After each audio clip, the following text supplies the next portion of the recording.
Tout d'abord, j'aimerais saluer ce beau projet de l'Institut culturel roumain qui m'a permis de découvrir d'autres artistes roumains qui vivent en France.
Malgré le fait que dans un premier temps j'ai bien paniqué car je suis 100% à mon compte, il faut avouer que je n'ai pas eu de raison de me plaindre. Oui, c'est vrai, 3 de mes tournées importantes ont été annulées, dont un au Japon en solo, mais depuis la fin du confinement, j'ai quand même eu une bonne douzaine de concerts à Paris, Francfort, Bucarest, Rushnov et Mediaș. Donc je n'ai pas été obligé, entre guillemets, de faire des démarches désespérées du genre envoyer mes tarifs aux mairies de France, comme certains l'ont fait, on connaît bien tous le cas. En ce qui concerne mon activité de professeur, celle-ci n'a pas eu de respiro, car comme j'ai depuis toujours eu beaucoup d'élèves à l'étranger, je donne des cours en ligne depuis plus de 15 ans, d'une manière assez régulière et même intensive par des moments.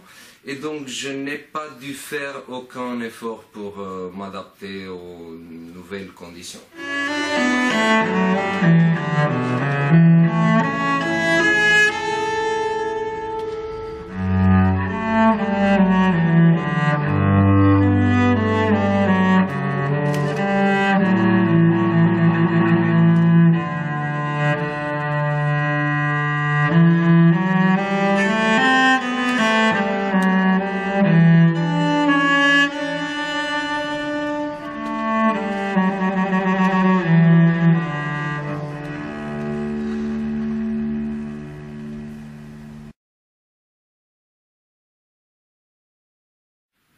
Oui, absolument. En me retrouvant tout d'un coup dans un immense réservoir de temps libre, cela m'a permis de continuer mes transcriptions pour violoncelle des sonates et partitas de Bach et de transcrire pour violoncelle un morceau de flamenco très difficile, originellement écrit pour guitare, qui traînait depuis un bon moment dans cette pile qui porte le nom à faire un jour peut-être quand je serai à la retraite. J'ai aussi enregistré tous ces morceaux et cela m'a appris à mieux maîtriser mon studio improvisé à la maison. Et j'ai aussi trouvé du nouveau répertoire pour le duo avec Sergio Marin, mon tout premier élève d'il y a 25 ans. Et aussi les 2 mois de vacances forcées m'ont permis de préparer en toute sérénité 2 concerts très difficiles avec la grande chanteuse de jazz Theodora Enaki Brody.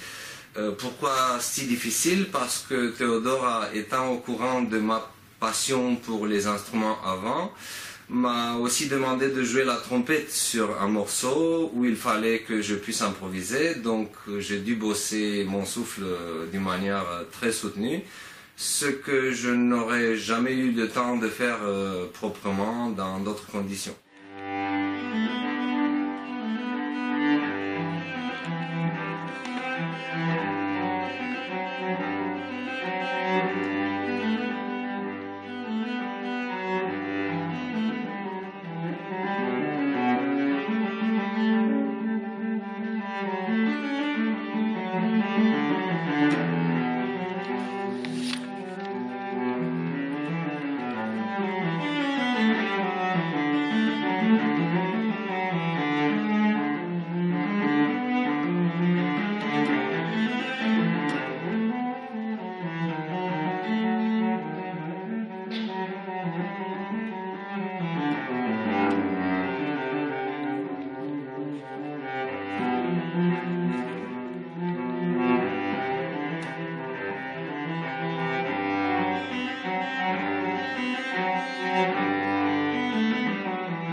J'ai pu m'occuper d'un projet que je tiens au cœur et que je cuve depuis longtemps.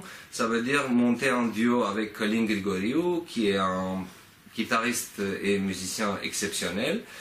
Ce qui vient de se concrétiser cet été, parce que voilà, on a finalement donné notre premier concert après une attente de presque 2 ans et demi. Et pour finir, je me suis fait plaisir en regardant des anciens concerts que je n'ai jamais eu le temps de faire avant. La plupart d'entre eux avec la magnifique pianiste Mara Dobresko, avec qui j'ai le privilège de jouer assez souvent depuis 2015 quand on s'est connus.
À part le fait d'enseigner et ses propres économies, si jamais le cas, j'en sais rien. Peut-être les royalties, pareil si jamais le cas. En ce qui me concerne, j'étais de nouveau chanceux car pendant le confinement, je suis passé presque tous les jours à la télé suisse à l'invitation de la chanteuse Stéphanie Palazzo de Genève. Une fois à la télé taïwanaise avec le violoncelliste Kenneth Kuo et quelques fois à la radio nationale roumaine en tant que soliste.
Bizarrement, selon l'expérience que j'ai eue les 4 derniers mois, je dirais oui, il est possible. Je pense que ceux qui voient la culture comme une nécessité et pas comme un caprice vont toujours trouver un moyen pour y accéder, soit-il des organisateurs ou le public.